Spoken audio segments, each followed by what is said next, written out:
সকলকে রাধে রাধে। আশা করি সকলে ভালো আছেন। আজ আপনাদের আবারও আমি কৃষ্ণনগর শহরে কিছু পুজো মণ্ডপ, লাইটিং, দেবী সরস্বতীর দর্শন করাবো। ভিডিওর সঙ্গে থাকবেন। আমি শুভেন্দু আপনাদের কৃষ্ণনগর শহরের পরপর সরস্বতী পুজোর পুজো মণ্ডপ, দেবী সরস্বতীর লাইটিং দেখানোর চেষ্টা করলাম। এই মুহূর্তে আপনাদের যে পুজো মণ্ডপটি এবং লাইটিং দেখাচ্ছি, দেবী সরস্বতীরও সুন্দর করে দর্শন করাবো। এই পুজোটি কৃষ্ণনগর শহরের চ্যালেঞ্জের মোড় থেকে কিছুটা এগিয়ে এসে দেবনাথ স্কুলের পাশেই এই পুজোটি। অপূর্ব সুন্দর পুজো মণ্ডপটি হয়েছে। দেবী সরস্বতীকেও আপনাদের সামনে থেকে দেখাবো। আপনাদের আমি খুব কাছ থেকে দেখাচ্ছি। দেখতেই পাচ্ছেন, আমি যে সময় ভিডিওটা করেছিলাম সন্ধ্যা আরতি চলছিল দেবীর। আপনাদের আমি দূর থেকে লাইটিংয়ের গেটটা দেখাচ্ছি। পরপর অনেক কটা গেট হয়েছে। ভিডিওর সঙ্গে থাকবেন। আপনাদের আজ যাওয়ার কৃষ্ণনগর শহরে অনেক কটাই আমি পুজো মণ্ডপ দেখানোর চেষ্টা করবো। 2026-এ আমি শুভেন্দু আপনাদেরকে কৃষ্ণনগরের সরস্বতী পুজো দেখানোর চেষ্টা করলাম। ভিডিওটা যদি ভালো লেগে থাকে, লাইক শেয়ার তো আছে। আপনাদের খুবই কাছ থেকে দেবী সরস্বতীর দর্শন করেছি। অপূর্ব সুন্দর লাগছে, ডাকের সাজে সজ্জিত। ঠাকুরের পিছনে যে চালিটা রয়েছে, চালিটাতে আপনারা একটু খেয়াল করে দেখবেন, নিখুঁত শিল্পীদের কাজ। আপনাদের আমি পুজো মণ্ডপের সামনেটা দেখাচ্ছি। পুজো মণ্ডপটিও অসাধারণ হয়েছে, অপূর্ব সুন্দর লাগলো।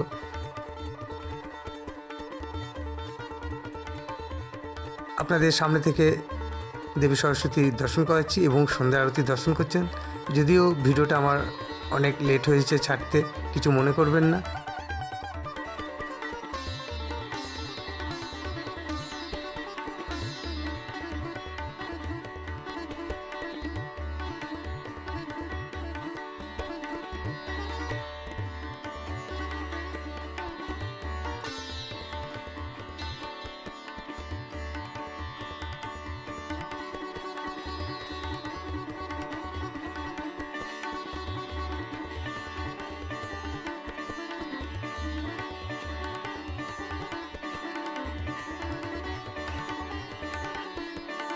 মায়ের লকেটটাতে তো লেখা রয়েছে মা ভুবনেশ্বরী, এবং মায়ের হাতে যে চাঁদমালাটা আছে আমার তো খুবই ভালো লাগলো, অর্ধচন্দ্র।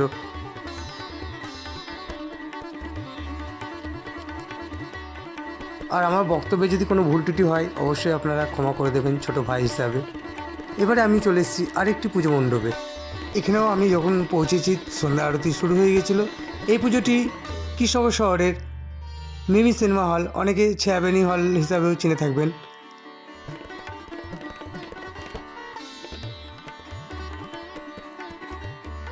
আপনাদের আমি একদমই সামনে থেকে দেখাচ্ছি।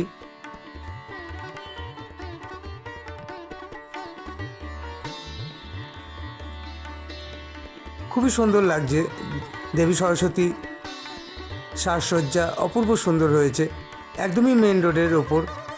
আপনাদের আমি এর আগেও বলেছি, চ্যালেঞ্জের মোড় থেকে কিছুটা এগিয়ে এসে দেবনাথ স্কুলের পাশে আপনাদের দেবী সরস্বতীর দর্শন করেছি। ওই রাস্তা ধরেই চলে আসতে হবে কৃষ্ণনগর গোয়ারি বাজার, মিমি সিনেমা হল। গোয়ারি বাজারের আগে জলসার এই সরস্বতী পুজো মণ্ডপ এবং দেবী সরস্বতীর সন্ধ্যা আরতি আপনাদের দর্শন করেছি। অপূর্ব সুন্দর হয়েছে সাজসজ্জা। আপনাদের খুবই কাছ থেকে দেখাচ্ছি, দেখতেই পাচ্ছেন খুবই সুন্দর লাগছে। আপনাদের তো আমি এর আগেই বলেছি, শিল্পীদের কোনো তুলনা হয় না। শিল্পীরা সবসময় চেষ্টা করে নতুন কিছু দেখানোর। এখানেও সেই জিনিসটাই আমি দেখলাম, অপূর্ব সুন্দর লাগছে। কালার কম্বিনেশন চালির অপূর্ব সুন্দর হয়েছে। এবার আমি আরেকটি পুজো মণ্ডপে চলে এসেছি। আপনাদের আমি পুজো মণ্ডপের গেটটা দেখাচ্ছি, অপূর্ব সুন্দর লাগছে। আপনাদের কাছ থেকেও দেখাবো। এতটাই সুন্দর লাগলো যে আমি সুন্দর করে ভিডিওটা করবার চেষ্টা করলাম আপনাদেরকে দেখানোর জন্যে। এখানে দেখতেই পাচ্ছেন গাছটি আপনারা নিশ্চয়ই চিনতে পেরেছেন, খেজুর গাছ। খেজুর গাছে একজন ব্যক্তি উঠেছে খেজুরের রস ভাঙার জন্যে হাঁড়ি খুলতে। অপূর্ব সুন্দর হয়েছে। আকাশ দিয়ে পাখি উড়ে যাচ্ছে, অপূর্ব সুন্দর লাগছে।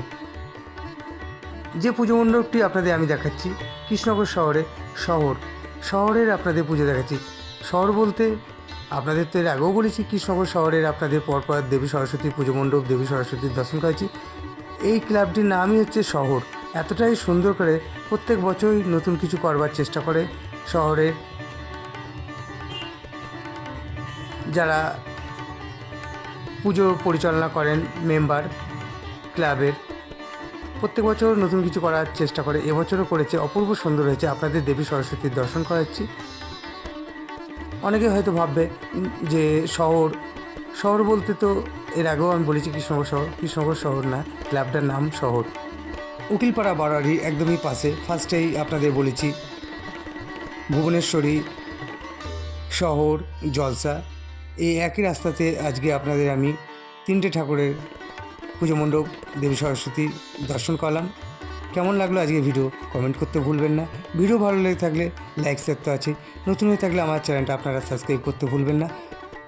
সকলে ভালো থাকবেন, সুস্থ থাকবেন, এটাই মায়ের কাছে আমার প্রার্থনা। আবারও সবার সাথে দেখা হবে। রাধে রাধে।